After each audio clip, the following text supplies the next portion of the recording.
Of Eric's Corner with a word of the not so wise. As you can see, I'm being joined by a guest, and this isn't going to be typically what I do. This isn't going to be an interview so much as a TED talk. I thought a TED talk was a guy named Ted talking to people. Apparently, it's an acronym for Technology Entertainment Design. It's not going to fall into those categories, but Aaron and I come out here to my man cave and drink beer a lot, and he has a lot of really smart things to say. So there's a lot of times I find myself saying, "Hey, we should really be recording this." So here we are, finally doing it. So, Aaron, welcome to the show. Thank you for Thank you. joining me. Yeah, it's great to be here. Real quick, tell us about yourself. My name is Aaron, and I live next to Eric, obviously, and I have been living in Alaska for about 9 years now. I left for a little while, but came back, and let's see, I'm currently working as a welder and a operator for a pile installation company. We do a lot of structural foundations and things of that nature. But I do have a background in various other forms of industry. So, but yeah, a lot of the things that we've been discussing over the course of time have been the things that impact all of us in society. I guess some more than others, but the things that essentially are, we all know, have been going on, which have been a little wild and a little crazy, politically, economically, even down to personally, like family oriented and things of that nature. So a lot of good talking points over the last few years. So it's actually really great that we're taking the time to actually do this now. So Yep, it's about time. yeah, And it's about time. next time you come over, I don't care if you're going to be here for 5 minutes. We're turning the camera on. So, Yeah. Aaron, first topic of conversation that we kind of discussed.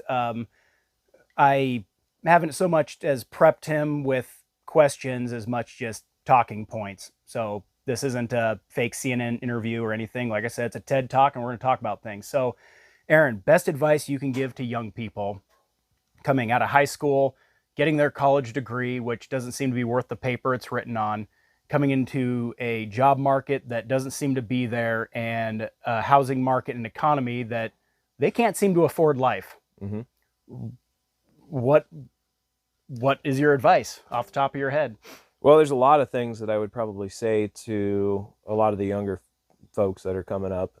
But the number one thing I would have to give as some form of advice would be to ignore all the things that people who want to get into your life and help mold you and things like that. Just ignore all that, really take a step back and look at the world as it is. Don't take somebody else's word for it. Just use your own eyes and see what's happening, as far as dealing with work and economics and things like that. I would say find the best possible way to at least put yourself in a position to have the ability to make money without going so far into debt that it cripples you, and essentially you go back to making near nothing anyway, because then what's the point? Yeah. There's a lot of things in the world. There's a lot of money in the world. Let's just say that. There's a lot of money in the world, and there's a lot of ways to make it. But there are very many ways where young people can come into the market and they can actually start making a lot of money without lending themselves to a third party like colleges, for example, who really, the vast interest seems to be getting them in debt, taking advantage of them while they're young and making sure that they're going to be paying you for the next 30 years before they even get started. Yeah. And I there's hate no my need for job, it. but I spent all this time getting this degree, so this is the path I have to go Yeah, on. I'm indebted to these people, and I can't turn back now. I've put in all this time and effort and everything. So, and yeah, the housing market's been out of control, obviously, and it makes you feel as though there's not a lot to really work for, and then nobody wants to. We all want that American dream, but being broke in order to get the illusion of the American dream by buying a house at its top possible dollar while being in debt to somebody who essentially, I mean, there's no job placement that comes with college. There's none of these things that really would help people get started in life. It's just, it's all smoke and mirrors. Yeah. When we were growing up, we had college prep courses and all these, it was always geared towards going to college. And then fast forward all these years later, and college is the most expensive thing there is out there anymore. Well, that's because government's loaning money to go to college. So when you got this infinite fund of loans coming out there for things that don't matter, of course they're going to capitalize on. I mean, college since the early 90s has gone up some astronomical amount. I was going to say like 3,000% or whatever. And my problem with college is start offering these useless degrees, gender studies and liberal arts, and I mean, mechanical engineering, civil engineering, something with a lot of math, and that's going to be a harder degree, but you have a bigger variety of things you can do. And I mean, I understand their frustration, but I know most of us, like you and I, we had to work. I mean, working 2 jobs and 3 jobs was not just like, wait, what? Well, here's my degree. Where's my $100,000 a year? Right. Yeah. Well, I mean, you got to be a little bit more realistic here. I mean, you can't just walk into the job market and just think it's all going to be there. And problem is, college degrees become a dime a dozen, and there's a massive deficit between college degrees, or people with college degrees, and people with the trades side. And you mentioned before we started, you were just like, well, people don't want to work. Well, I get it. Not all of us like to work with our hands like we do. Okay, cool. That's fine. But you might have to. Well, we're a country of worshiping people who have a lot of money who don't have to work. Celebrities, for example. I mean, it's a cultural ideal that we're supposed to be able to walk onto a set and say a few lines and just look pretty, and then we are rewarded with wealth and glamour and all these other things. Social media influencing. It's become an epidemic, I think. Oh yeah, everybody's an influencer today. Yeah. It's like you're not really influencing anybody. You're just posting videos about whatever. Bunch of useless content, and it's I just did a video here the other day about how this toxic stuff leaks into society. Just put your tits and ass away. You don't, you know, if you want to be taken seriously as a mechanic, you probably shouldn't be changing tires in a bikini. Right. Exactly. I mean, come on. Well, and that's another thing is that, you know, the cheaper the material, the more you know that the person doesn't really have any real well, they very likely do have talent. A lot of people have talent in different areas of life, but if you're going to stoop low to try to engage with a wider audience without expressing any amount of talent that you've actually developed or earned through trial and error, through repetitive, you know, practice in whatever field it is that you're engaging your content into, then, I mean, you automatically can tell right there that person they're just a bottom feeder. You know, it's like if you have to sell sex primarily to get viewers, then you're not really whatever your content is. Yeah, exactly. You automatically lose credibility because it's obvious that that's your go-to. Notice I don't do this in a banana hammock. Exactly. Yeah. I mean, yeah. 37 years old, still got a flat stomach, but I'm not nearly as hot as the girl with the big tits. So. Yeah. And that's an easy street, and that's anybody can do it. There's an audience for every body type, and that's why it's become so popular so quickly, is because we've legitimized the easiest possible thing for people to use, which is their bodies. Yeah. I mean, I mean, we make money with our backs. Yeah. I mean, I'm not saying, oh yeah, sell your body in a sexual way, women out. And again, I did an episode on this also. I'm not saying that's totally the same thing, but you're going to kind of put wear and tear on yourself either way. But this wave of the OnlyFans era, now, the At Whatever channel, I kind of like what the host has to say. I don't remember his name. Is it Brian? Yeah.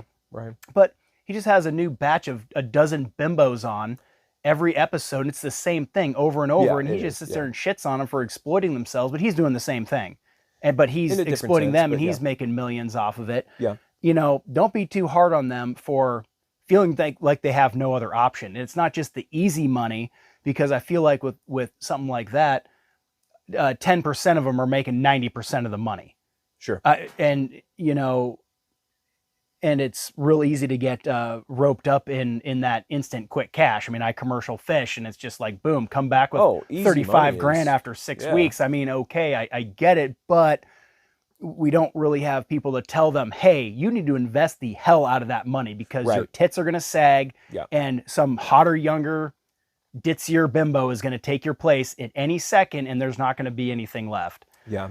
Easy Um, money is definitely it's enticing to all of us. yeah. Oh, There's no, you know, everybody's got a sellout point. Everybody, you know, this is America. We're all for sale. yeah. It's just Well, it's an enslaved society. right. It's That's what you are. You're what born you a slave, you'll willing die to a sell slave. yourself for.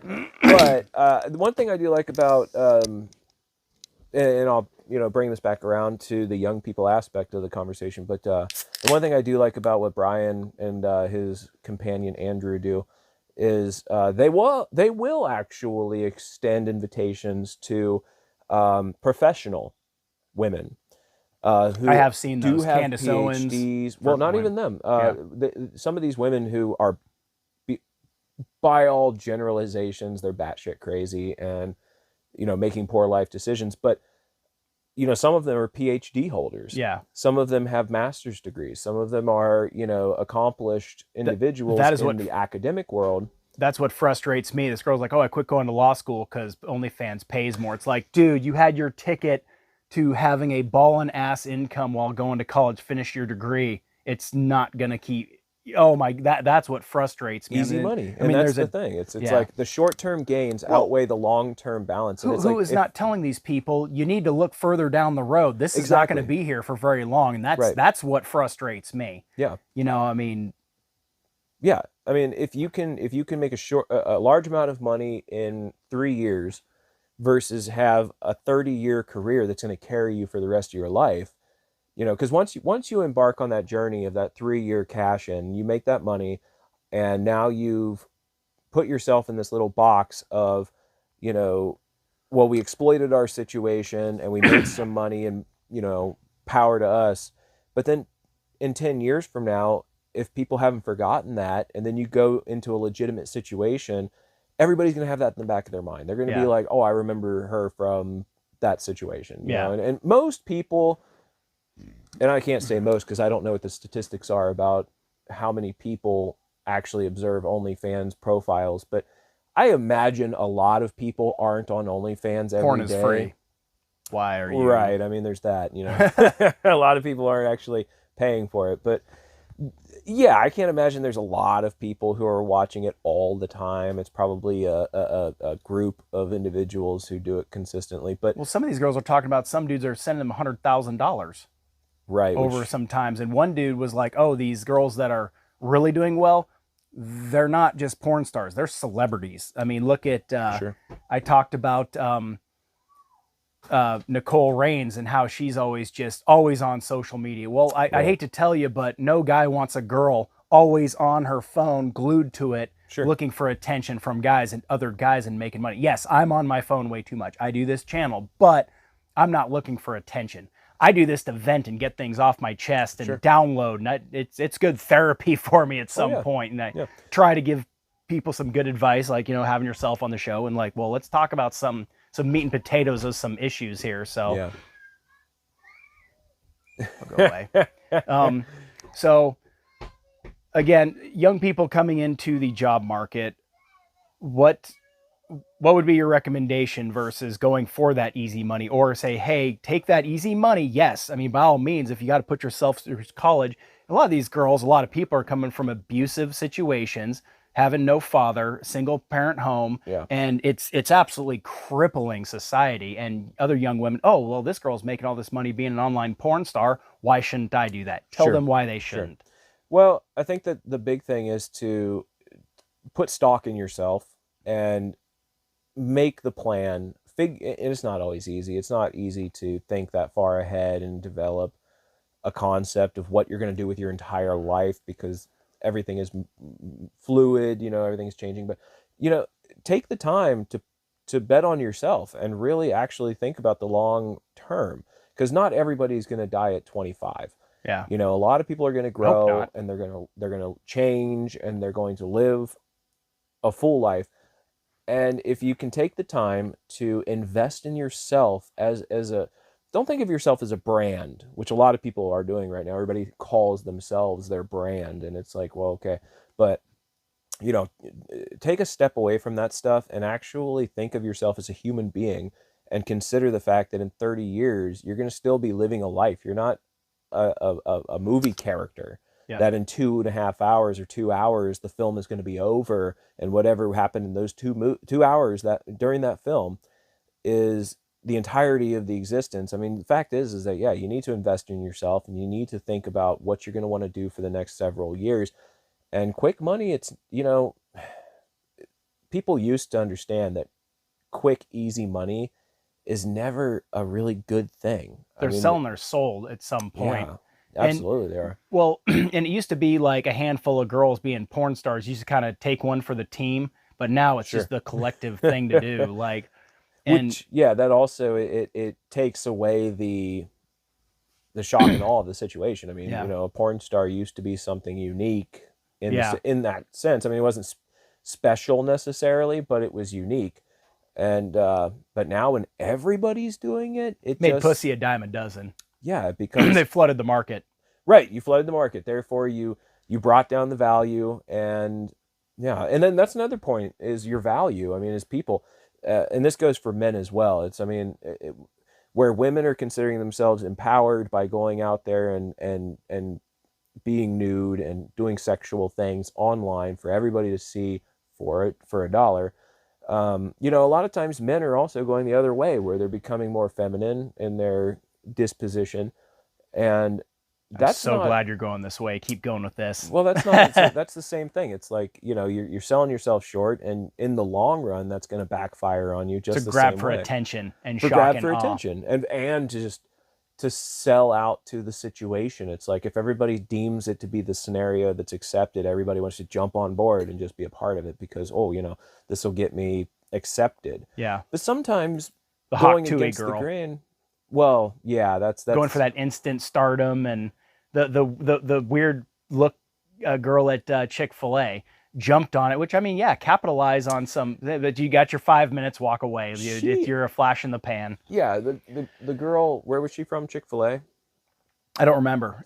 She's the one that had the restaurant. I don't remember what state, but she capitalized on what I can only ascertain to be a comedic personality, which that's fine. It well, and that's the thing is, it's like, do you get 15 minutes or can you actually turn this into a long-term gig? There are plenty of comedians. Yeah, shoot your shot. I mean, I commend that, but it's like, oh man, you were so cute, and I didn't get a chance to get around to it. I almost did an episode. Leave her alone. She works for Chick-fil-A. Yeah, she's a little goofy, but that's fine. Do not make fun of her. And then she tried to do her like carry on. I'm like, damn it, she's just as bad as everybody else. But it went away. But well, and it's easy for young people, especially young people, to get carried away by getting a lot of attention. Because as young people, I think that young people haven't developed, and I'm not saying that they're not developing at their own pace, because everybody is at a different pace in life, but young people develop their lifestyle based around the concept of, what are the reactions I'm getting? How do other people conceive me? Am I the cool one in the room? And am I accepted here? There's a lot of peer influenced, it shapes you choices versus shaping yourself, kind of thing. Sure, yeah. There's a lot of people in the world who don't. It boils down to the concept of, some people are like dogs and some people are like cats. The people that are like dogs, they're oftentimes, they want to play with me, give me attention, all these things. Yeah. And then people who are like cats, they're more like, well, I really don't need it. If we want to get together for a meal, we can do that, but I have my own things going on. Yeah. And people that are cats, they're not necessarily out there seeking a lot of attention. Maybe some. Obviously, everybody wants to be loved and everybody wants to feel accepted to some degree. But a lot of young people operate like dogs. They want to play catch. They want to be noticed. They want to get in your lap and be in your face. And, and then social media, when you get those likes and you get, like, if somebody sees your outfit and they're like, oh, you're so cute, that feeds into it's throwing the ball. Validation. Yeah. And it makes these people go crazy. I do an episode on my deuce and a half, and that's my favorite, when somebody's like, oh, tell me more or something. Or Sure. Even my show here, like, I want to talk, I want to get some feedback. I mean, that's great. But I mean, if I get 2 comments per video per day, that's it's overwhelming. I'm sorry, I just can't talk to you that much. I got to have time for my kids and everything else, and you got to kind of like, all right, got to put my phone down. Right. But you have that. You have a family, and you have other things in your life where some of these people, these younger folks who are doing these things, they don't have anything. They don't have a lot more in their life, at least. And and that's they engage on social media, and that's what they live for. You know, these YouTuber kids and all that stuff. Everything is a video to them. What bugs me is people that would rather be a famous idiot and makes money for it. Right. I'd rather die a penniless nobody than be what some of these people do for attention. Sure. Like there was a dude, I think his name was Jack, and he basically runs around in malls and stuff and is a total jackass to Harassing people. Yeah, and one dude was harassing a dude, pulled out a gun and shot him. Yeah. Like, let that be a warning to you. And he didn't face any, I don't even think he got arrested for it. No. Because there was like, he felt like he was being attacked, and he pulled a gun and shot him. Yeah. Yeah. Luckily, they dropped the charges, essentially. Yeah, I don't recall exactly, but this dude, like, he walks around, he's got his elbows out, and he nubs somebody, oh, sorry, and somebody's like, oh, what the fuck is your problem? Yeah. And his security comes in and starts shoving him around. It's like, dude, you know, and there's another one, I mentioned her on another one. I mean, I don't mean to pick on anybody too bad. I try not to name drop, but like Kata Loren, this girl, ridiculous name, she's Australian, and she's had her first kid at like 13 or 14 years old, and she's got like five kids by 23, 5 baby daddies or something. Might not be the right numbers, but her channel, she gets all of her content from her comments thread. And when people call her out and say, you are being ridiculous, like, and she just gets up and dances like she's not a good dancer. If she was like break dancing or doing something cool, like you'd be like, oh, okay. But, and doesn't even say anything and just posts words on top of things. And your hatred fuels my ambition. Like, you don't want to be famous like this. Now, if she had a channel like, hey, here's how I've pushed through. Here's how I do things. Give some good life advice. Okay, you got pregnant young. You had a kid. Baby daddy left, doesn't pay child support.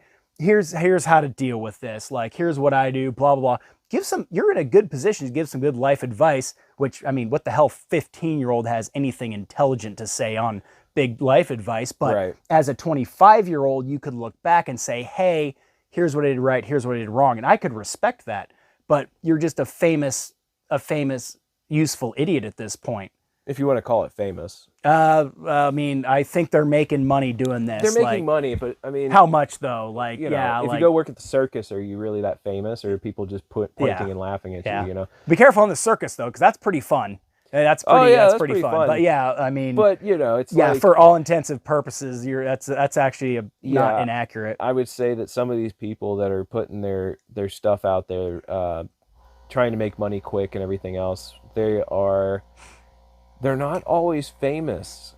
Yeah. And if they are the equivalent of famous, as it were today, you know, it's in reality, when you get away from all of the hype and everything, they're just a spectacle. Yeah. They're less of a qualified entertainment source, and they're more of a spectacle. It's something that you can watch, and it gives you a little sense of like, oh, that was weird or stupid, or, you know, there's a lot of that. There's a lot of people who look at videos and say this person's an idiot, and they watch it and they'll maybe like or whatever like that, or they'll put a laughy face or whatever they put on there, but they're not with these people because they think that they're talented. Yeah. They're with them on there because they think at least I'm not that guy. Like, I'm doing better than this guy. Yeah. It's a spectacle. And anybody can be a spectacle. You can stop in the middle of town and put yourself out on the corner and start yelling off, you know, into the sky, and people will stop and look at you. Yeah.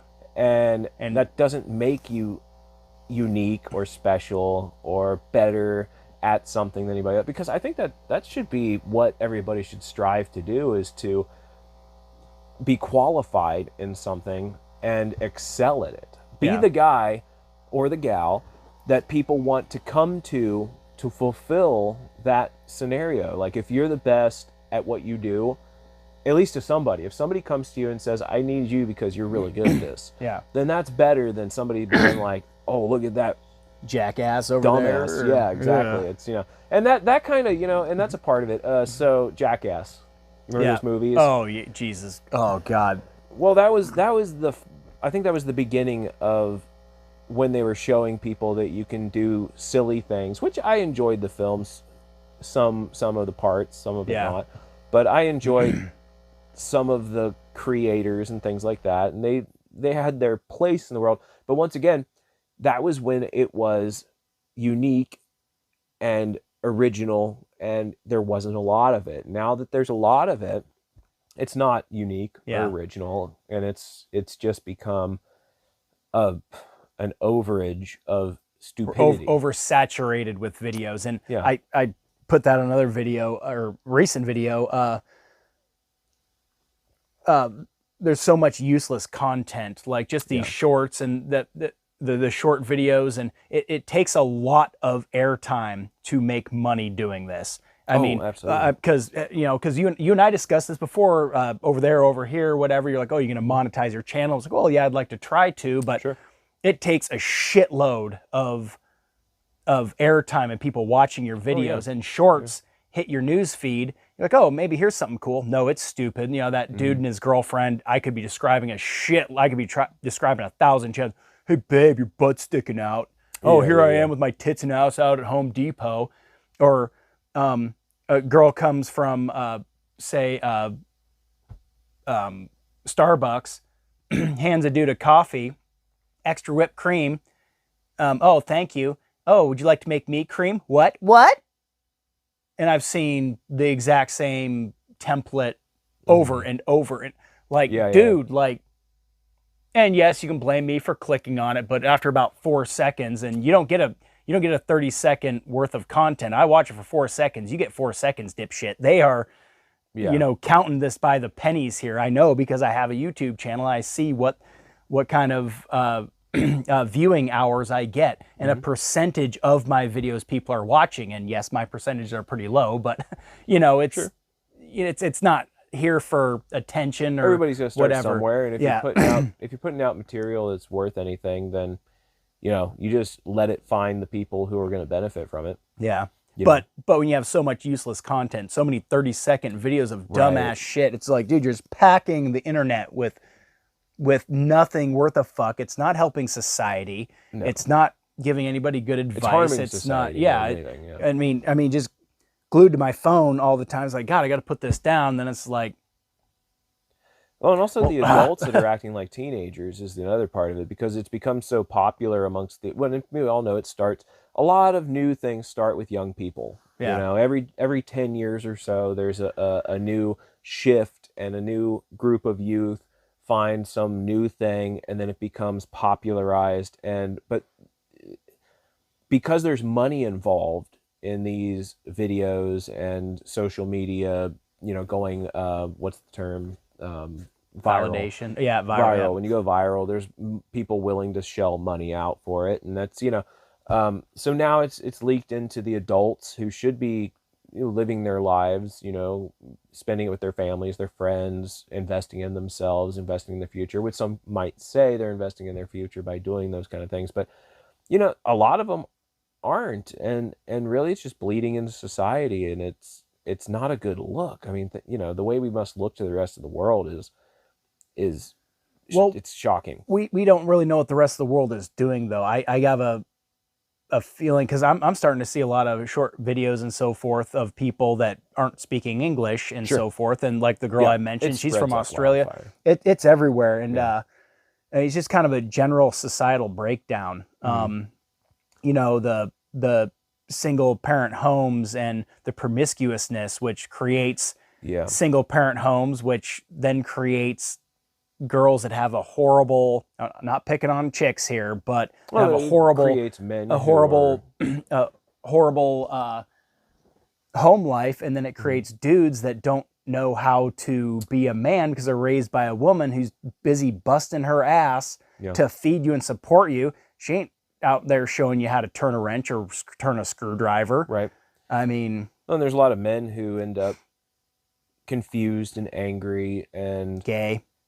Well, there's gay that too. because of it, maybe. I don't know. Maybe it's got something to do with there's it. some of that. I mean, because social influences, if something's being popularized, then there are always going to be people that try to jump on the bandwagon. So, but you know, just as much as it'll create young women who are a little lost and don't have a lot of self-esteem and a lot of value in themselves and things like that, it'll create men who don't understand how to take their place in the world, and they become disillusioned, or they become confused, or they become angry, and then you get, you know, you get people, men who find their self-value in catering to a woman, or you find men who don't understand where to go in life, so then they disappear into the video games.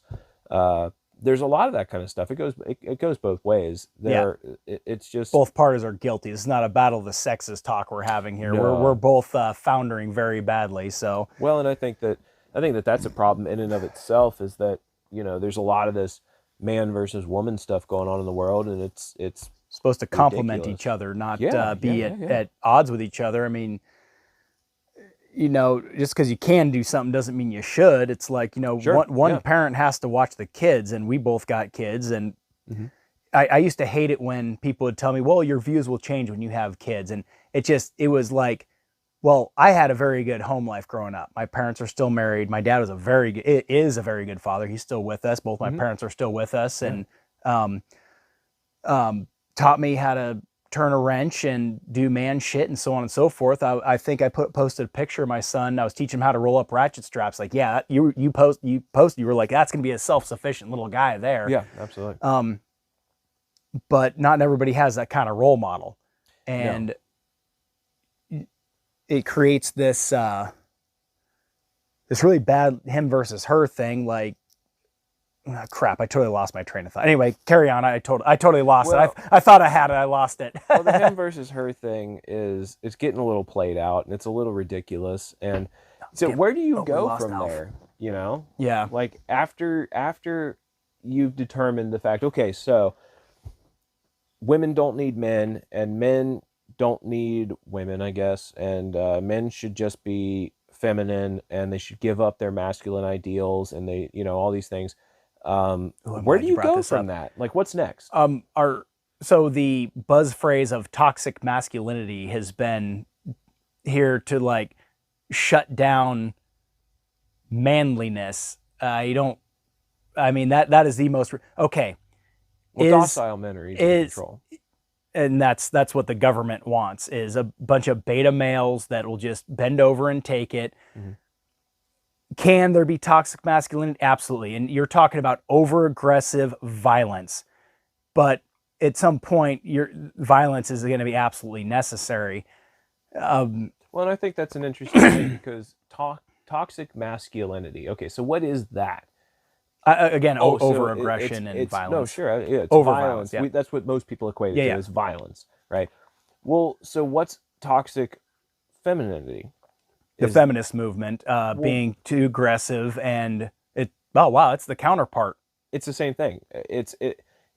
You consider toxic masculinity as a form of men being aggressive, trying to over assert themselves. Toxic femininity is exactly the same thing. Women they're trying to over insert themselves or assert themselves.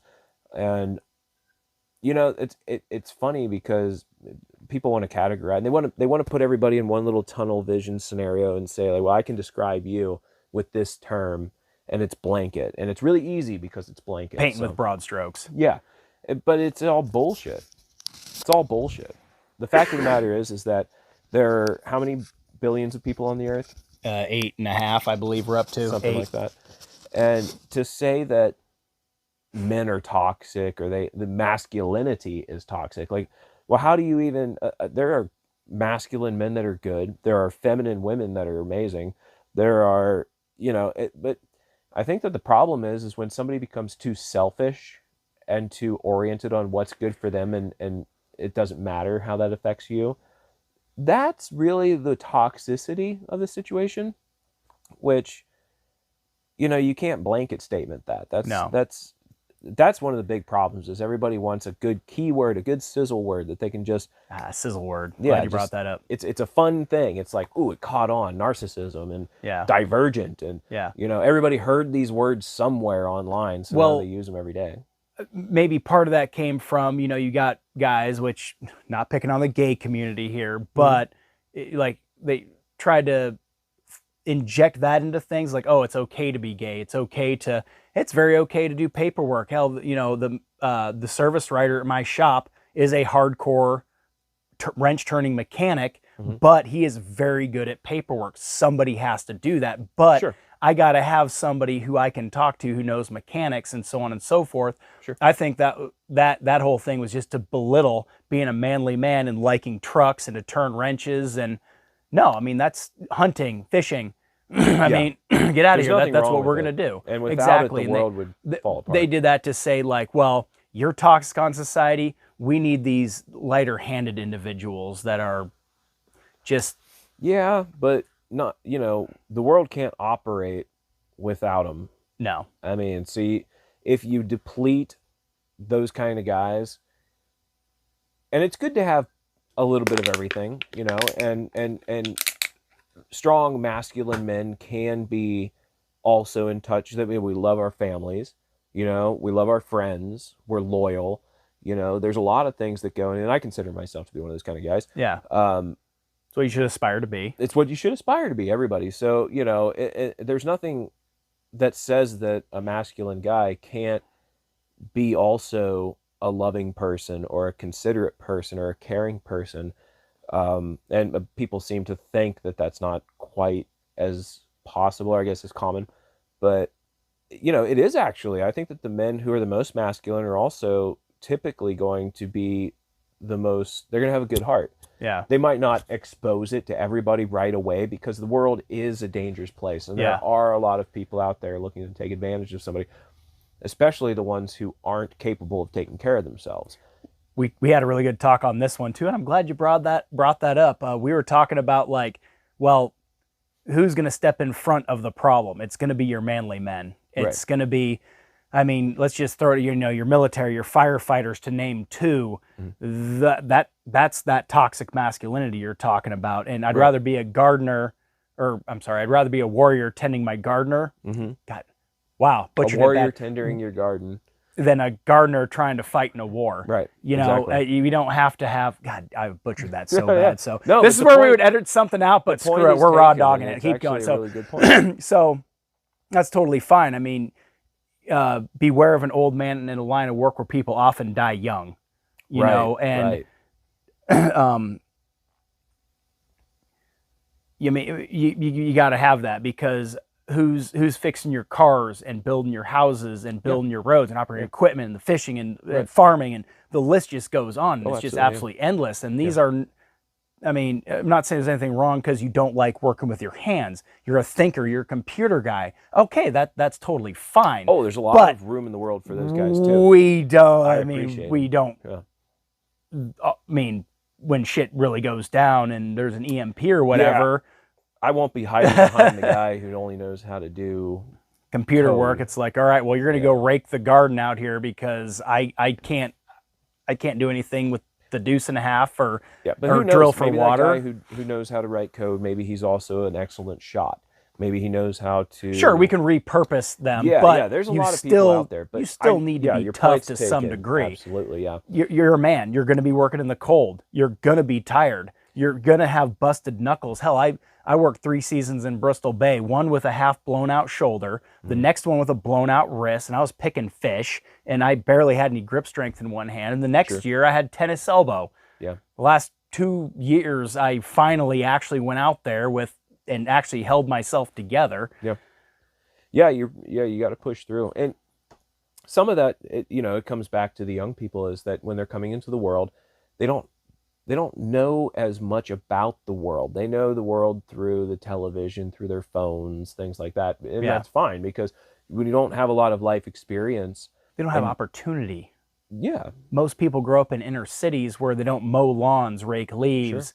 Sure. They didn't have what's my dad's shop? I think it's 40 by 60. I mean, I learned to operate heavy equipment and work on heavy equipment, do brakes and work on cars and weld and use a cutting torch. And I mean, my resume as an 18-year-old, I went into the Navy and I was just like, I mean, my entire department, I'm looking at all you guys and it's like the 18-year-old me back up to when you were 18, and I got all of you. Yeah. Combined.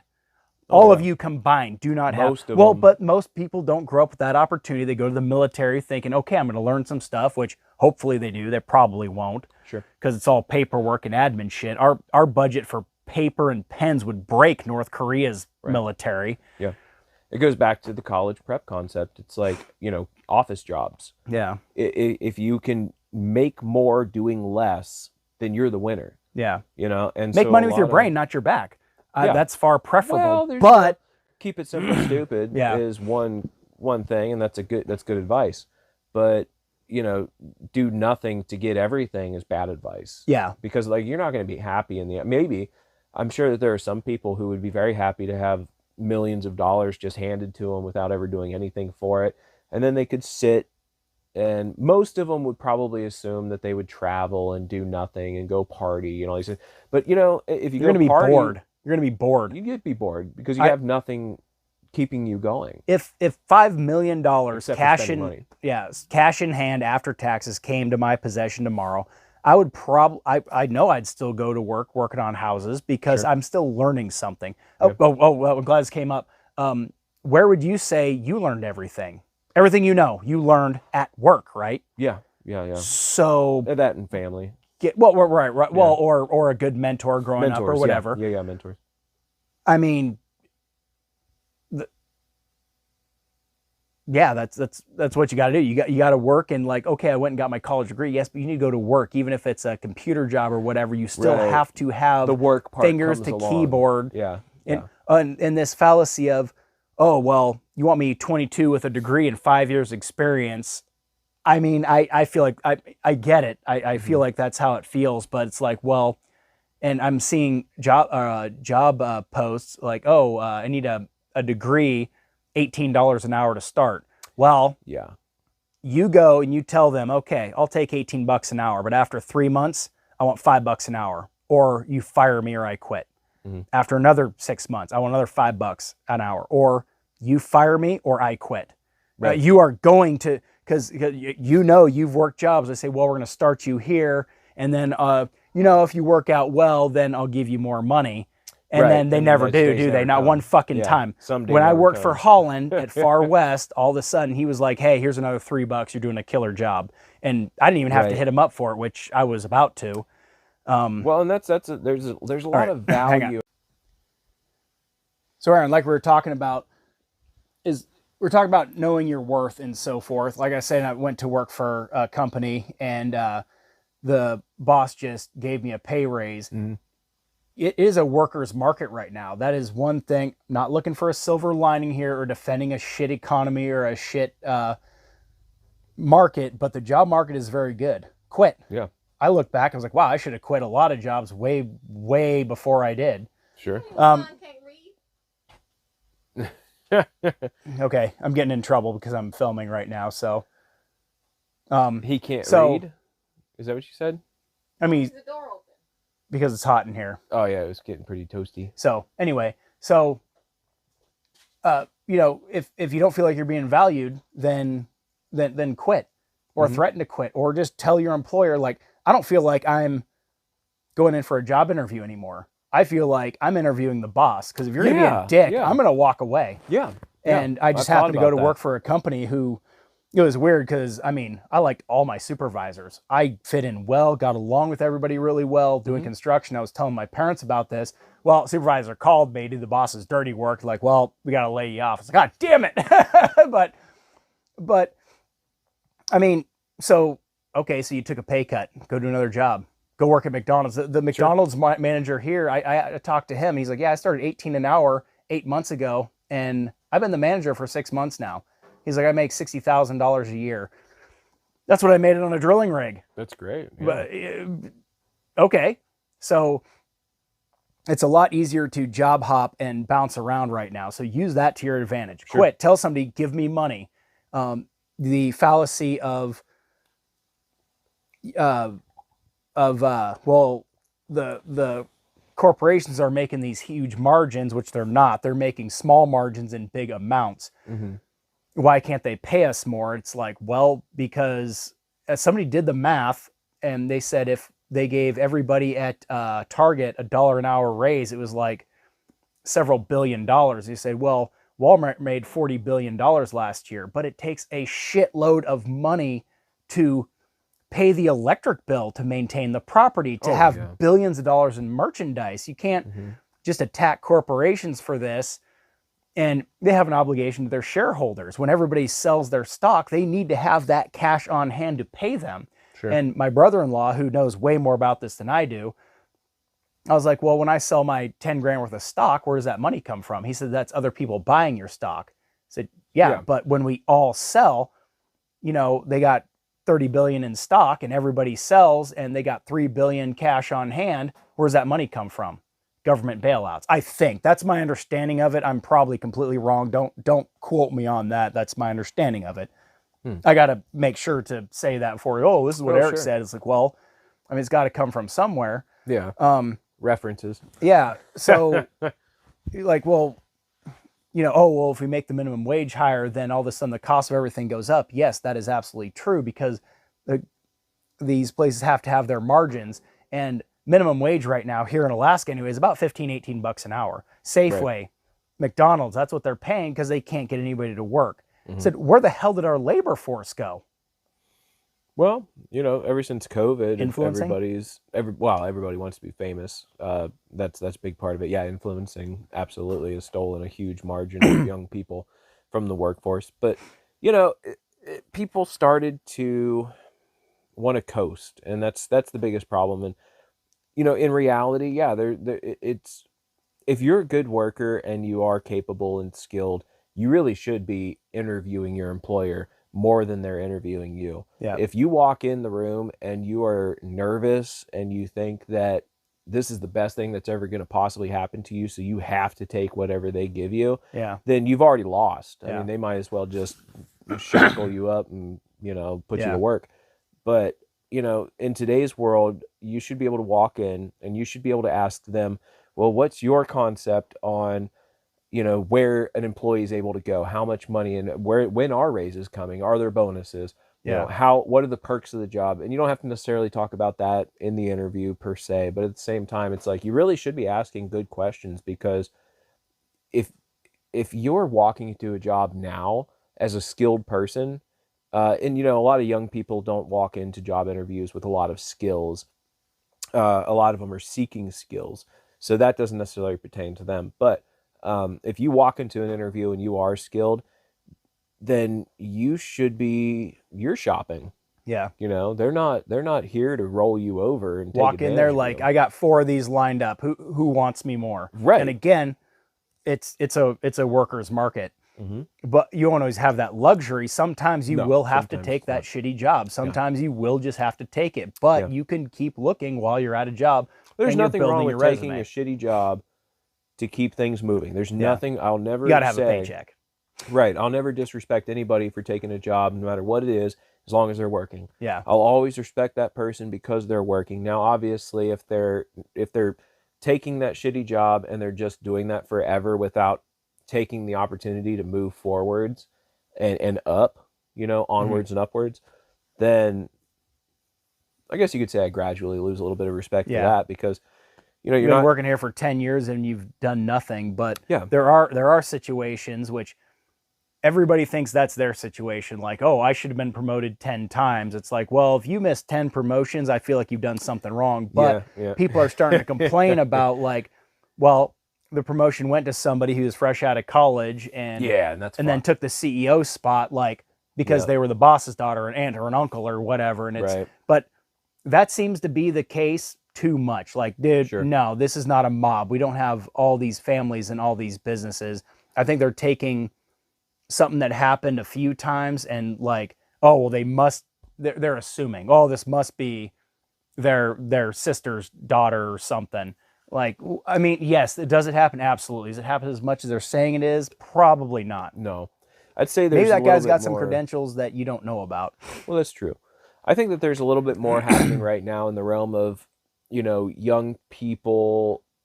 Companies think that if they jump on board with hip young ideas, that's going to be the fruitful outcome scenario. But we've seen a lot of that recently where like woke society has gotten into corporate worlds and they're hiring these, younger people or woke Entitled. people.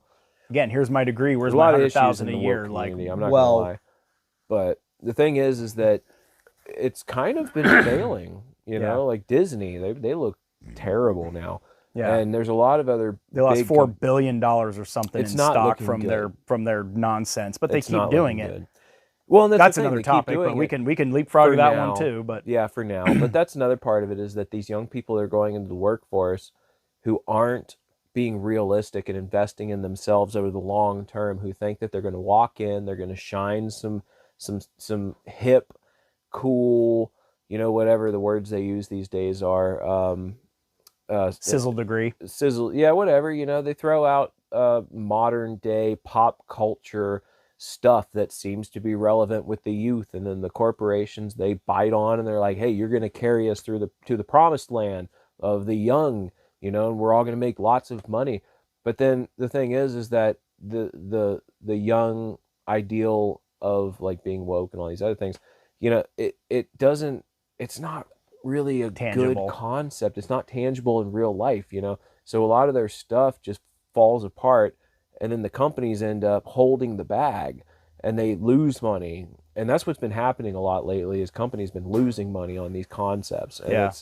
and that's another thing, is it's, if you're not investing in yourself in the long term and you're looking for these quick corporate jobs, like I'm 24, 23, I've got my college degree. Underwater basket weaving. Where's my 100,000 a year? Like, well, that's another thing that you said earlier that I actually forgot to mention is, colleges, I feel like they're making up new courses. They are. Because they can appeal to a group of people who will pay them to take those courses when they wouldn't have otherwise been as, I mean, not Yeah. everybody wants to go for physics. Not everybody Yeah. wants to go to be a lawyer because it seems a little too hard, But Yeah. if we're talking about some sort of nonsense thing that has nothing to do with any value in society, I don't know. I've heard so many different ones online where people are talking about, I go to college for this, and it's nonsense.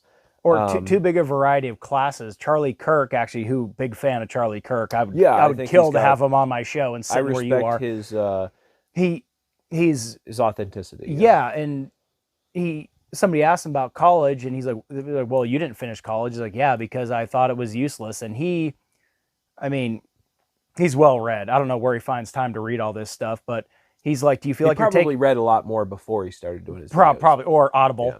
I'm Or guessing. Audible. Audible's a big one, yeah.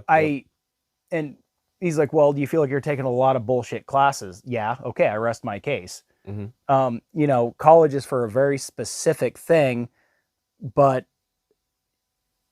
they're having them, well, we want really well-rounded people. And it's like, well, I mean, I'm going for agriculture. I need math that pertains to it, which is a lot of things. I need classes that pertain to it. And yeah. the girl who engineered my septic system, I went to high school with her, got a degree in civil engineering, and she was like, college was completely worthless. I don't use any of it. She's like, I came out and went to work in it as I don't know, I didn't ask her, but not as an intern, but as some kind of apprentice type thing. And she's like, wow, that's where I really learned the meat and potatoes. And she was really good at what she did. Sure. My buddy who did the dirt work for it, who's installed septic systems, like, wow, that was some of the best details I've seen in a plan.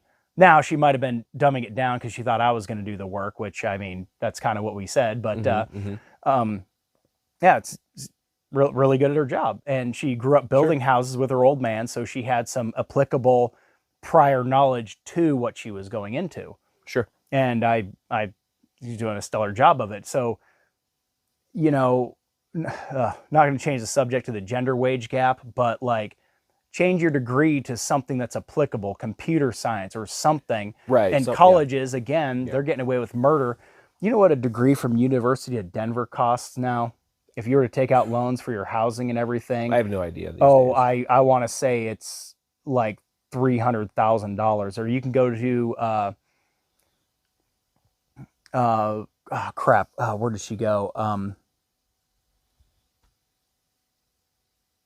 starts with a D. It's in Colorado, but there's another college that has all the same courses, and by the time you're out, it's like $80,000 because you're not staying in an apartment that's You're buying a house. well, you're not staying in an apartment in downtown Denver that costs $5,000 a month. Just throwing out an overinflated number. It's probably a dorm there. It's got to be $2,000-$3,000 a month.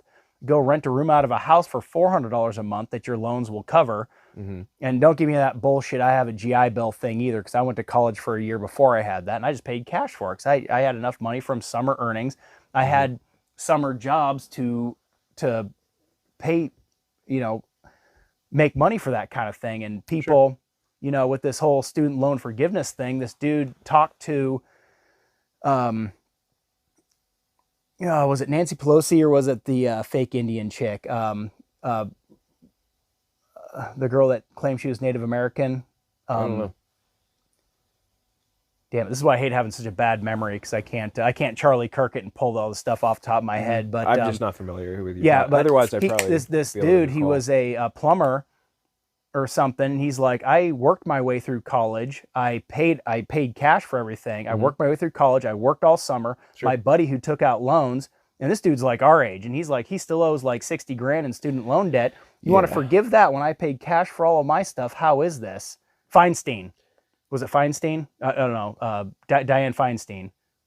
Maybe he was talking to her. Whatever. Either one of those dipshit leftists. Well, but like, why should his student loans be forgiven when I paid cash for my stuff? Why are the tradesmen like us paying for this student loan? It's a big game. What it is that the colleges have overinflated. They're not worth what they're charging. They're not. No. But like I Especially said, in downtown the college Denver, prep where days, your right? When you cost and I living's were high. in school, we spent 4 years being told, well, college prep is what you got to do. You got to go to college. College is it. Like, not in my school. They actually, our counselors actually went like, oh, I see you in the auto shop before and after school. See, we trade didn't have school that. is for you. Huh? We didn't have that when I was in high school.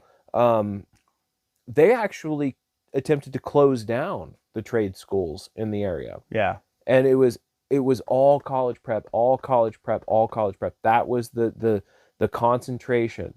And the way I see it now, through my experience, through my school, was it feels like it was a bit of a training program of like, well, let's get these kids convinced that they have to go to college. And then once we convince them they have to go to college, we'll usher them into the college just in time for the college to inflate their prices. And once you're indebted to them, and then they continue that. And as it starts to cripple, because you can make a lot of money in a short period of taking advantage of people before they even realize what's going on. And that's what they've done. And that's what they've done. And now that people are starting to get into a position where they're like, well, this isn't really working out, or people are like, man, I'm so crippled by debt, and all these things. Well, now they're playing a little bit of like, well, we'll help you with your loans and stuff, and we'll make it work and all these things, while they keep getting the new people to come in.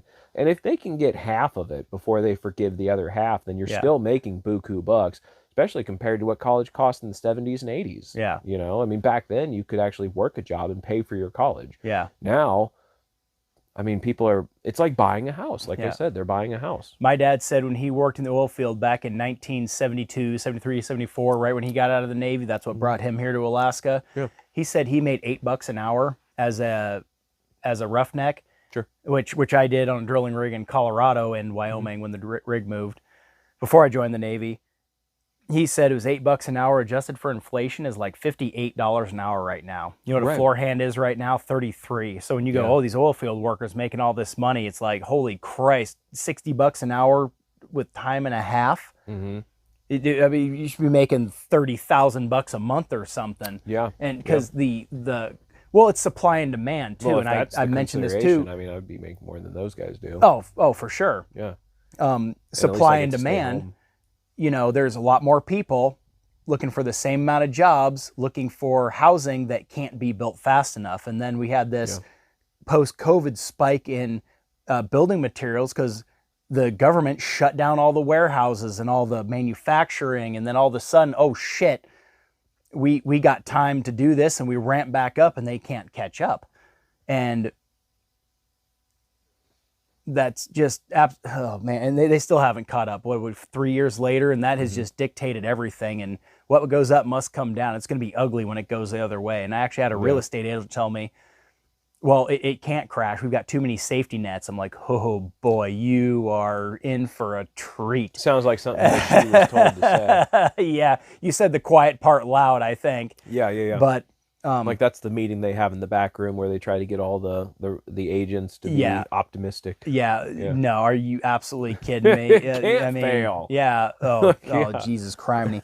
Well, the first thing they should have done when they started talking about student debt forgiveness is shut down the federal student loan program. Okay, we're going to shut it down. Find your money someplace else. Sure.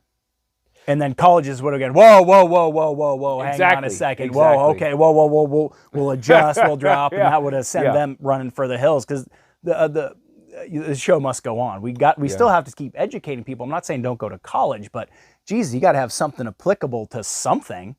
But we have too many. There's how can I say this? There's a cap for how many people you need for one office job. Yeah. You can't have 100,000 people going after 30,000 jobs. You just can't.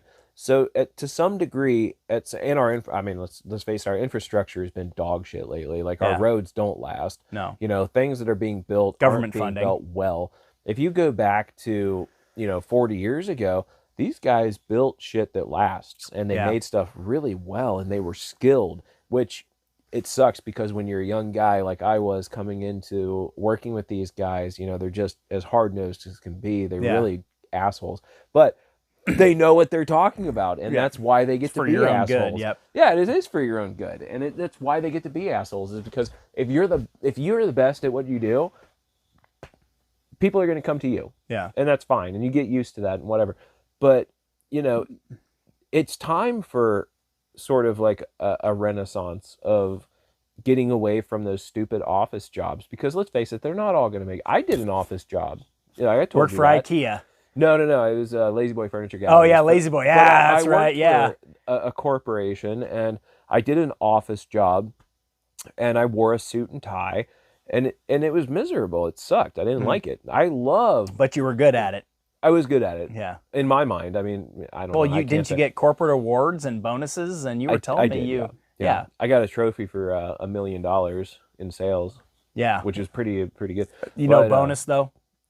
I did get a bonus. Oh, okay. Oh, okay. Yeah, That's they gave good. me a nice little check. Okay. But I love, being in the world, seeing things like just in the last week, before right now, I got to see beautiful mountains and beautiful skies and beautiful landscapes and all these things while making money. Yeah. And it was beautiful and it was wonderful. And it's like, I feel lucky to do that, where somebody else has got to sit in a little room somewhere in their little polyester leash, it's bullshit. Well, that's what I've told people too. Like, hey, there's no opportunity where you're at and your apartment's $2,000 a month. Abandon all of your shit, get on a bus and go out into the country somewhere, go get a job in a restaurant or something. There, especially right now, go find a job somewhere. You will find a mentor. You'll find cheaper living. You'll find Find a mentor. You will find cheaper cost of living. Yeah. Hell, maybe that restaurant or store owner has a cot for you in the back. Whatever. Get out of your situation because you're not building a resume where you're at. I mean, you're just gonna. When you're running your own life into the ground. Yeah, you're just going to be this corporate slave your whole life. And I think if you're working two 30-hour-a-week jobs, once you hit 40 hours a week, you pay no taxes. You've already paid your share. Oilfield workers, you're paying this exorbitant amounts of money in overtime like you get. It's like, no, I did my 40 hours. I get to keep that. Yeah. And God damn, the income tax shouldn't even be a thing anyway. Jesus Christ. We're far over taxed. Start just a sales tax, that dipshit that buys that $80 million yacht and says, oh, it's a tax write-off. No, go fuck yourself. It's not a tax write-off. It's your personal yacht. You can't hold a business meeting there once a year and say, now I get to skate on $6 million in taxes. And that's what's happening. But when the system is designed by rich people for rich people, then you're going to have that kind of thing. Shocking. It's almost like we should have the common guy try to run things, but I'm not smart enough to run a country. I can run my household. I don't know if that's necessarily true. I mean, like, why can't a normal guy be in charge of delegation of city and state. Well, that's how it's situations. supposed to be at the state level. You Yeah. know, at the state level, it's supposed to You be. think that those guys you think that the senator is telling the plumbers how to plumb the city? No. No, he doesn't do shit. Yeah. No, he signs documents. He says, "Oh, well, we're gonna spend this much money on this much stuff. Okay, we'll do that." And then he sends it off to somebody else who says, "Well, okay, we've got this is the contract, and then we have contractors who reach out to us and they put in a bid. We're obviously going to try to get as little of And a they're bid going to as we triple can. it, and everybody's going to triple They're it. going to hoping triple for that. yeah, on their end. Yeah. So when they put in the receipt to the taxpayer, it looks like they paid $1 million for the project when they paid $600,000 for the project. Yeah. Yeah, and it's all dog shit. It's just a bunch of paper pushers.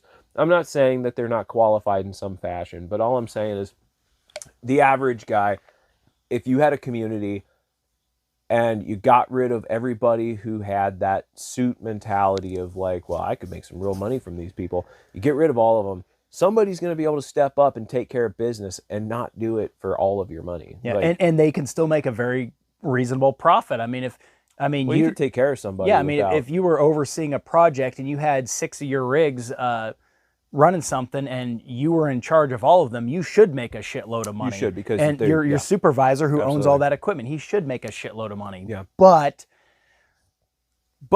as a but- senator, you don't own the state. no, You didn't invest. You didn't buy the state, and No. then now you're in control of the state. they have no vested interest. They didn't buy the No. state for $100 million. Now, oh No. shit, I got to make a profit. It's if you do good, I do good. If you do shitty, I still do great. Whatever. I'm getting my $200,000 a year for the rest of my life, and that Right. shit needs to go away. And if they do a piss poor job, the worst that can happen Well- is they just walk away. AOC got elected out of nowhere as a New York senator, broke, not a penny to her name. So how she had the money to campaign, keeps getting reelected and doesn't even campaign. Now she's worth $20 million or something. Yeah. Well, she sold a book.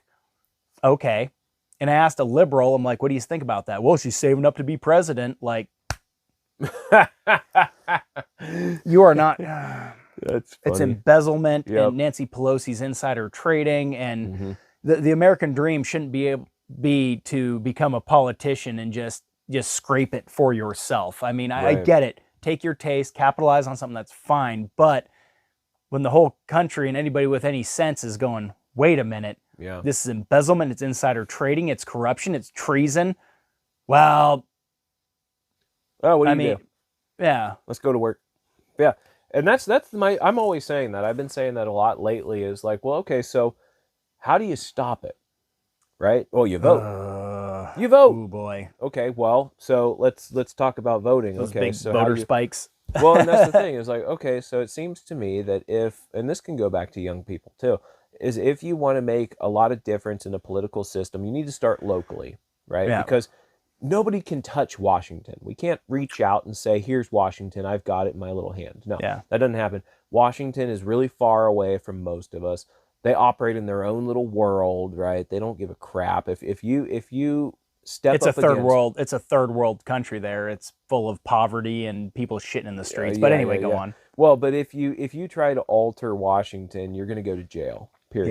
Yeah. You can't fight them. But if you start in your community, if you start locally and you start to develop a sense of value in your community, and you start looking at the infrastructure in your community, the way that the money is spent in your community, the people that you guys are actually voting for within your community, and then you broaden it out a little bit, then you can actually, you can have a little bit of a grasp on something, right? And you can actually say, well, this impacts us. And then the more that people invest in their communities, the more that that's going to be, well, because eventually, at some point, Washington has to communicate with the states, Yeah. right?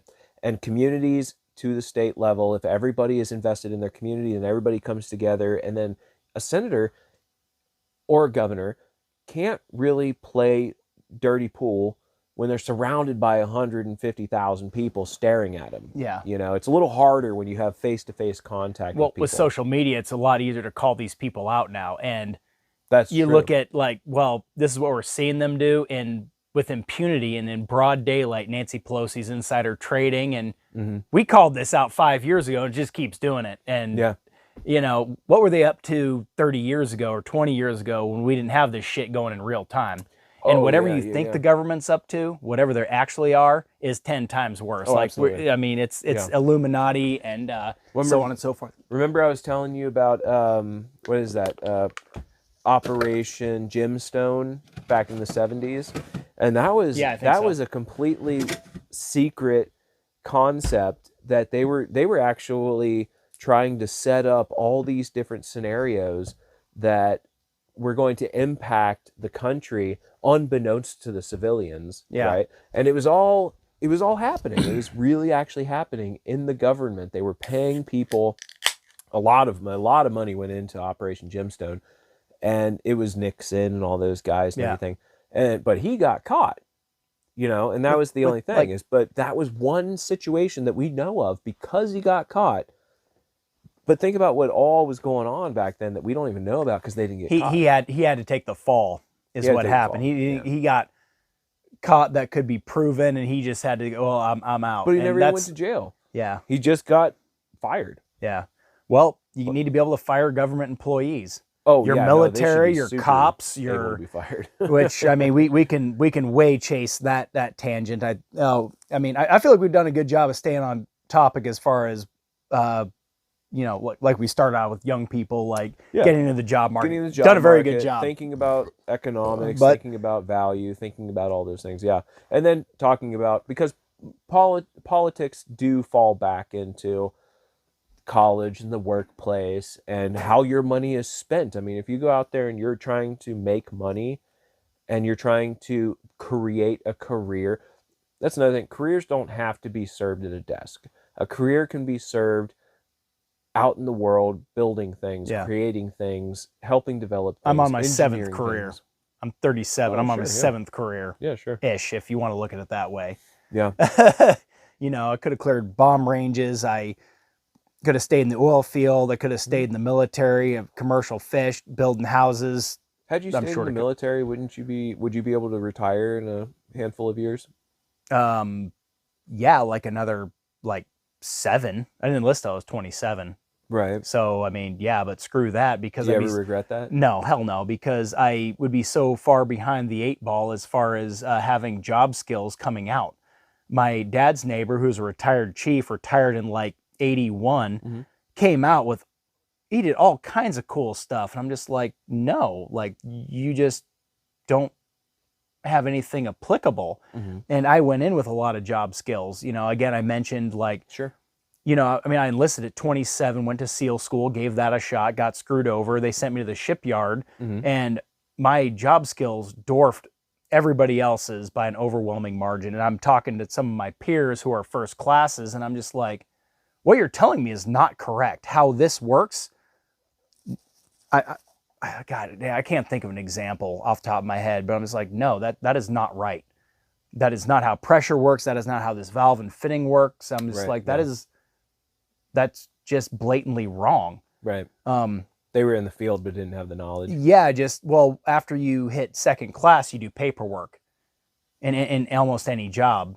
Mhm. And so your E4 and below are doing all the physical hands-on stuff. You might get a pretty good grasp of it, but then you promote out of it, and then you just supervise the people under you and so on and so forth. There's, hang on, 9, 10, 19, 23 ranks in the military from 01 through warrant officer through 010, Mhm. which fleet admiral you only have in times of war, which we aren't in. Sure. So 23 ranks, and the bottom 4 or 5 of them do all the hands-on work. Other than that, you're all of a sudden an admin. Not to mention, you have AZ, aviation yeoman, YN yeoman, logistics specialist. There's 3 jobs off the top of my head that all their stuff is admin, and there's too much paperwork and admin stuff. Sure. Everybody comes out being really good at paperwork. So the chiefs are like, well, all my good guys get out. It's like, well, yeah, because I want to turn wrenches. I want to work on diesel engines. If you don't rebuild an engine in the military. Well, a diesel engine. I think I don't know what level an aircraft engine goes out to be Mm-hmm. fixed, but as far as that goes, like, oh, it's blown up, you send it out to depot, and then it goes, I think it's depot, and then it goes to civilian contractors who rebuild it or just replace it. Yeah. So people think they're going to go in, oh, yeah, I'm going to be a diesel mechanic. No, you're going to change oil and fix some basic hydraulic fittings. You're not going to really learn this stuff. Yeah. And come You'll out. send it off to the guys who went to trade schools to learn it. Yeah, or Yeah. people who got out of the military before, who were taught how to do this stuff, and then they do it or whatever. When I was in the shipyard, there was a bunch of retired chiefs and stuff, and I was like, dude, this dude's shit ass hot. Like, what the hell? And I'm looking at my chiefs that are, 10, 15 years behind them, Right. rather. I'm just like, all you do is paperwork. I haven't seen you do anything, and have them tell me something. I'm like, no, that's not correct. And then I'm arguing with them, and it's like, this is a drilling rig laid on its side. It, because drilling rig, draw work, the catapults to be specific. Like, Yeah.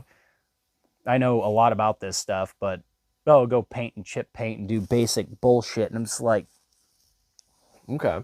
oh, this is irritating. So it was an over Exaggerated what you're going to come out with. Well, yeah, it sounds Useless like information. Exhaustion of So- not applying actual skill, but just Yeah. yeah.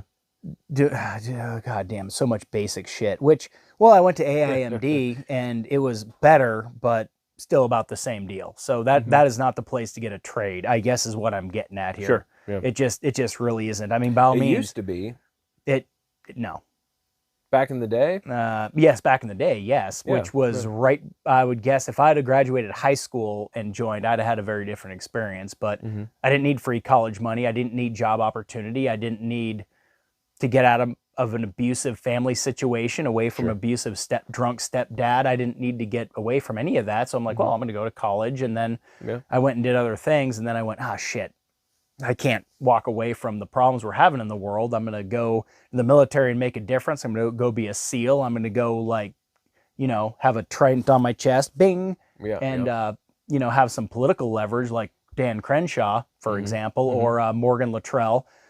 But just didn't work out that way. Okay, cool, that's fine. But everything I saw after I washed out of SEAL training was like, what? I actually told one of my chiefs, I'm glad I didn't make it through, because the idea of you guys supplying me air support Yeah. terrifies me worse than anything I could possibly see downrange. Right. That absolutely terrifies me. I can't believe you can even keep this thing together. Right. Like, oh, you grease things and you can keep the basics going, but how in God's name are these things still on top of the water? I'm befuddled to this day. So That goes back to the whole concept of like the young people in the workforce thing. It's you have a whole world full of people who aren't learning the true meat and potatoes of the situation, but they're being pushed into positions that they're not really equipped or ready to really back up the situation in, and people don't grow up and learn how to fix a dishwasher or Right. learn to work on the sink. I was running up and getting tools from the shop for my dad, and I came back with these big old sockets. He's like, "God damn, son, that's for working on a D9 cat. I need small stuff." Like, yeah. it Well, just- no, but that's a good fair thing to say, because there's a lot of people who they don't know the bare bones of what they're doing, but they go to school and they put in the papers and they put in but real world application is a little different. And I mean, where are you going to be? There's either going to have to be a point where they don't need any more of that nonsense, and we actually need people who know what they're doing. So then they're going to start pushing real education, real hands-on general education. Like, oh, okay, you can actually make a difference in the world. yeah, Like a physical, real difference. build us a bridge. Build us a bridge. Learn to build work us on a road, bulldozer. Fix that thing. Yeah. Yeah, we need this. We need that. And I this got a is gonna be video of my 4.5-year-old like running my buddy's skid steer. Mhm. And he got videos of him with grandpa, running the skid steer. It's like, Yeah. well, it's And all time it to takes figure is it out, seat time. son. All it takes is seat time. It's like if you apply yourself and you really actually attempt to do it and you give it enough time, you'll get good at it. I mean, anybody can develop a skill. It just takes time and it takes effort. But the concept of I'm going to seek quick, easy riches, and well, the other part of it is rewards. You know, you're so good. Yeah. Look at you. You're But that, so that special. instant gratification and validation that you're good. Yeah, I mean, okay, validation. well, That's it. Yeah, everybody, absolutely. well, everybody wants it in a 5-gallon bucket. You got to take it with a Right. teaspoon when it's available, and your employers need to say, "Hey, you did a good job here." And again, when I work for Far West, you know, I never, the hair never stood up on the back of my neck when the boss showed up. It wasn't like, ah, shit, he's here. Sometimes he'd be frustrated, he'd be angry, he never yelled, he never screamed. Maybe he'd talk loud, but not yell, scream, cuss. Like, okay, I don't like this, redo it. Here's how I want you to do it correctly, or here's my expectations. And you just throw away the material. We're gonna do it different, and I'm gonna go over with you again or redo it. And okay, cool, that's fine. And most of the time, okay, cool, this is good. Here's how you can do it different, but that works. And that's how you be a good, not just a boss, but a leader. You shouldn't walk in and Right. have somebody just be like, oh God, the boss is here. God, he's just gonna freak out every time about something. Yeah. And I saw him almost a lot of times pick up a paint roller. Here's how to do it. Okay, you're doing it perfect, but I'm going to show you how to do it again anyway. And you know, and that's yeah. the kind There's of person. a big difference you between need a those, boss and a leader. You need those little like, hey, you're doing good, and Right. you know, those little pats on the ass go a long ways. They So, really do. Yeah. And I mean, that's worth its own weight in gold too, is because as a young person coming into the workforce, you should know, especially, you know, if you know, don't settle for a poor leader and when you just get a boss who comes and yells at you and tells you only what's going Quit. on wrong. You know, look for a leader or for somebody who's Mentor. going to give you something to work for. Yeah, Yeah. he's going to say, you know what, you did this right. You did this right. This is what you need to work on. But we're on the right path, you know? And because then it's like, oh my God, yeah, I'm doing something. I'm actually making something happen. And Yeah. they notice, and this is cool, you know, and it makes you feel good about Yeah. what you're doing. You know, you have motivation and Yeah. and a sense of accomplishment. And you all these see, things. you see it like, okay, this is something tangible. Yeah, Versus that somebody who freaks drives out. you. He actually mentioned there are places that, like, if you're doing sheetrock, they won't teach you how to frame because they don't want to teach you too much, because they don't want you to be like, oh, I'm a fully realized, full blown contractor now. I'm going to branch off and do my own thing. He said, no, Sure. screw that. I need to teach you to frame, so when I have you do sheetrock, it turns out right and doesn't have waves in it, or you've Right. done this shit plenty. Yeah. Or one example, because, you know, we were sheetrocking and it has sheetrocker, like, oh, the framer, this and that. Well, I went to do some framing, and the dude who does sheetrock is like, well, here's where this screws up the sheetrock, you know. And I was like, oh shit, so that's what was incorrect. Okay, so I will be mindful of that. I'll probably still Yeah. do it wrong because Well, your and boards also, are crooked. You can see it before you start hanging the drywall. Yeah. That's another part of it, is that, you know, you can identify the issue before you go ahead and waste the money doing Yeah. the wrong thing. Or just create a problem later down the road. More mud takes more time, and Yeah. I More mean, money. it's impossible just to make it perfect and everything. We're still humans. We're still Sure. not artists. Sure. But I mean, we all got to figure it out. And Yeah. this dude bid a contract, needs a guy, and I'm going to do as best I can for what I'm paid to do. Give you an honest day's work for an honest day's pay. Right. But at some point, I'm not going to work myself to death either. Like, I find myself like, well, we got to slow this down, because sure, hustle. Don't be in a rush. Right. Because you get in a rush, you start screwing up, make things worse. Or I could only pick up so much sheetrock so fast. I can't do it. It hurts my back, so on and so Sure, forth. It's sure, heavy sure. and obnoxious. But, you know, okay, cool. Let's, you know, be methodical and, you know, not have to redo it, because then you're worse. Yeah, a really good sheetrocker. There was a Russian guy who, I learned more about sheetrock in 4 days of working with him than I've ever learned in my entire time doing sheetrock here and there. Just really good. But it's like, well, yeah, but I can still, I mean, the dude can just whip it up as fast as possible. It's perfect every Sure. time. But Sure. he's hung a billion pounds of this shit. We did the math on how much. I asked him how much mud he thought he put on a wall, or mud it on walls Yeah, through his sure. career. Yeah, And he's yeah, like, how well, much? this, that, and the other thing, blah, blah, blah. Probably around 80,000 pounds. That's a semi fully loaded Yeah. with I the can mud, see that. plus the semi and trailer. It's the Yeah. entire I thing was gonna say, I in can mud see in that. his career. I'm like, that's Over crazy. the course of years, I mean, I could see that. Yeah. I mean, a 5-gallon bucket of that stuff weighs like 80 Yeah. pounds. I thought that was crazy. And he's it just is like, oh crazy. yeah, blah blah blah. And I was like, how did you do that math so quick? But, Right. Yeah. He probably estimated in the concept of like quantities. yeah, But yeah. No, it reminds me of this. So I knew this guy a long time ago. He was from Nottingham, England, and he had this trade that he did, and he had always attempted to go slow but perfect, yeah, right? And then he figured out that, you know, when you can do it slow but perfect, then you can speed it up yeah, while you retain that perfection.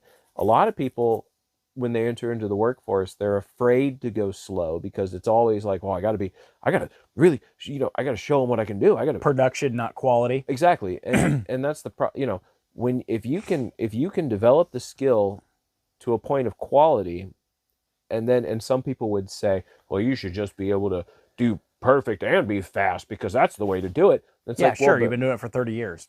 right. But that's the thing is if you can develop a sense of understanding and perfection within the situation, then you can start to steadily speed that up. It's like, I like to play guitar, and when you play guitar, when you're sitting there picking the notes, if you're strumming really fast, you're making noise. Yeah. But then if you slow down and you pick each string while you're making a chord, you're going to find Muscle out where memory. your weak fingers are. Yeah. Well, because not everybody can make a chord shape with their fingers, press down the strings, and get a clean note as they play We talked about that on finger thing. every finger. Yeah, Yeah. because some of them are going to be duller than others. So when you hit that one string and you get that tun, tun, tun, instead of the actual note, it doesn't ring clear. It's kind of chunky and it's obviously not being pressed down hard enough. Oh, well, if I'm hitting all the strings at once, it's a big sound, so I can't tell where that little imperfection is. Defect is, yeah. But if you slow down and you pay attention and you see what's going on, you can find out where your weaknesses are. Then you can build up your weaknesses, and then as you improve, then you can start speeding up the situation. And that's where you get these guys who can finger pick real fast because, they've identified their weaknesses. Yeah. And, your strength, you're already strong in certain areas. Your strengths are your strengths. Concentrate on your weaknesses, get those strong, and then you can move forward in its entirety. And that's a big thing in the workforce. It's like everybody wants to go and be perfect right now. College isn't going to always do that for you. You're sitting in a chair in a room doing something. Cubicle. Yeah. I mean, yeah, if you're going to sit at a desk all day, maybe college is for you. And I'm not saying college can't lead to other things. Engineers can also produce cool things. I have a friend named Jada, and she's an engineer. Well, no, she's an architectural is her her career choice. Yeah. But she actually also gets her hands dirty and she goes out there and builds things. Yeah. And so she transfers that, so it is possible, but I feel like they have to bridge that gap though. You can't just go be an engineer. Hey, I'm going to design this car because the mechanics look at it and go, God, they're impossible to work on. right. But you were talking about working at a reasonable pace as you learn how to do something and get perfect at it. The most infuriating thing of any line of work is hurry, hurry, hurry, hurry.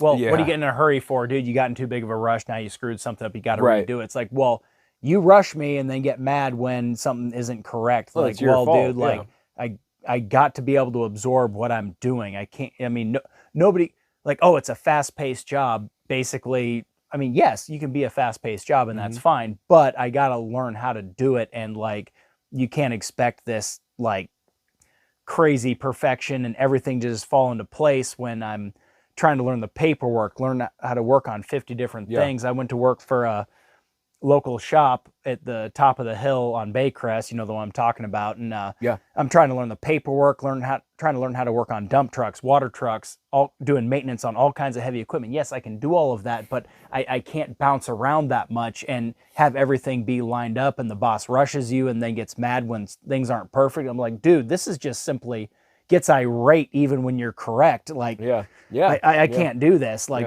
I don't know whose brain can even do any of this. And then the stuff. negative influence behind it. Yeah, it's just like, and like when I went to work on a drilling rig, the driller knew a guy he went to high school with. I met after high school, blah blah blah. But he got me hooked up with him in Colorado, And he's like, dude, send me 10 more of these guys. Where the hell did you find him? I mean, I was just picking up on the basics real quick. Well, then they got this real high expectation of me. And then when I started to learn the more stuff, all of a sudden I just didn't pick it all up. And it's like, oh, well, what the shit, dude? Like, I need a little more time here. There's no repetition. You know, when you're pulling slip, there's repetition. Like, okay, cool. And you should have it in a few days. But then the other stuff, like, dude, I can't do this once in the beginning of a hitch and then do it again in the end of a hitch. And then, well, I showed you this already. Yeah, that was 5.5 weeks ago, and I did it once. Like, give me a second here, dude. Sure, like, yeah. Let me refresh my memory and get my mind like, right. what the hell? And I didn't screw anything up. I just wasn't like, and that's an unrealistic expectation of employees at that point. So, sure. Yeah, so I think in the end of the day, like coming back, full circle, I think that the most important thing for, especially young people entering the workforce is to be mindful of what it is that you want to do with yourself. And it doesn't have to be for the rest of your life. We can always change directions. Again, I'm on my 7th shift career. Gears. Keep doing stuff. Yeah, just keep doing stuff. Stop looking for the big payoff at the age of 21. Yeah, or even 27 for that matter. Yeah, start looking at the long term. Start investing in yourself, and start breaking away from the stuff that you see on the internet so much, because a lot of it is bullshit. Yeah. Oh, like influencers taking pictures in a rental Learjet. Oh, heading to Dubai, and then they go to Dubai flying coach, and then you're making them money envying this fake life that you could never have because you're watching them. Get off your ass and take a college class, man. Yeah. Like, you're getting them airtime and money envying a life they don't even have. And then they now have the money for the life that they faked all these years. And it's just all true. smoke and mirrors and bullshit and lies, except my show. I will never lie to you. I'll be wrong. I won't lie to you. No. This is definitely far more authentic than, somebody who walks into a restaurant, snaps a photo, and takes a little video of themselves. I was misgendered.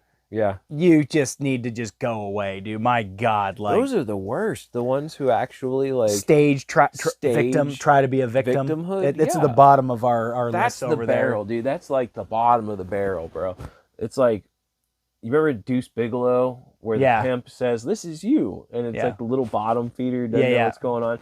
That's what those motherfuckers are, dude. They're just stage and create a problem to try to act like it's an actual problem, and it's not. Yeah, like when people provoke worshippers. cops into confrontation, and then like, well, this isn't. Soul. Yeah, this isn't a usual thing. Why are you only cracking your window? You're clearly up to something, and they caught on pretty quick, I feel like. And then videos from 4 years ago go viral. It's like, well, this is an old video. Like, before precincts went, hey, cite this law and say you were speeding. Give me your license. Well, what crime have I committed? You're speeding, dipshit. I just told you that. Right. Yeah. That's a big one too. Is that like egging on police officers to get a reaction so you can get it on film? Yeah, but that's a lot of social media, like we talked about, like again, the fake influencing. Well, in gyms, oh, this creeper looked over here. Right. Well, put your tits away. Put your tits away. I mean, you just glance your direction, or I'm gonna do this weird workout. Look at me. Here's me working out. You see that creeper over there? It's like he's wondering what the fuck you're doing. Like, right. Yeah.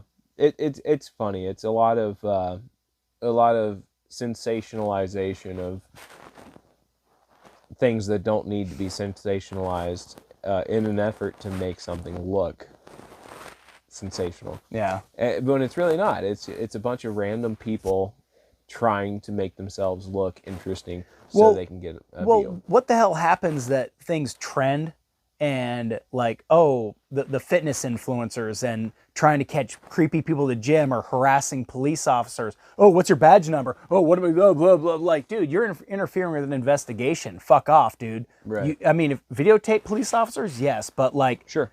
Fuck off and don't interfere and harass them and distract them from a potentially hazardous situation. But anyway, we're getting off topic, which is fine. We will cover that later. But that is off topic. But it's getting kind of late, so yeah, if you got a good take from this, like Aaron said, don't expect instant gratification, and just be mindful that you're not going to go into the workforce and just make an instant splash and just be the next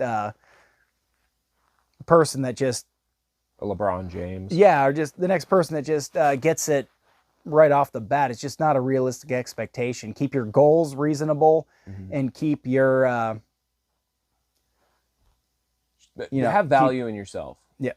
See yourself as worth investing in over the long term. Don't sell your body. Don't sell your soul. Don't go out there and expect everything for nothing. Be a human being. Just, go out there and work hard and earn what you earn and make the best of it. Keep your head up. A lot of people are suffering from all these mental disorders these days, like depression. Don't worry so much. Just keep in mind that the longer you work, the better it'll get. And it does. The more money you save, the longer you're going, you start achieving those goals. You get that stuff you thought you wanted, the car, the house, the housing market's weird right now, but you can get these things, and it takes time, but then you get them, and then you're like, well, hell, I got that, and it's you made it. Yeah. So it just takes time. Yeah, right on. And a lot of effort. Well, thank you for being the first of my TED Talk, or whatever the hell that is. We will definitely do this again at some point. Yeah. And cheers. maybe we won't plan it, but just show up, and we'll get on topic and throw up the camera. So thank you for joining me, and have a good night.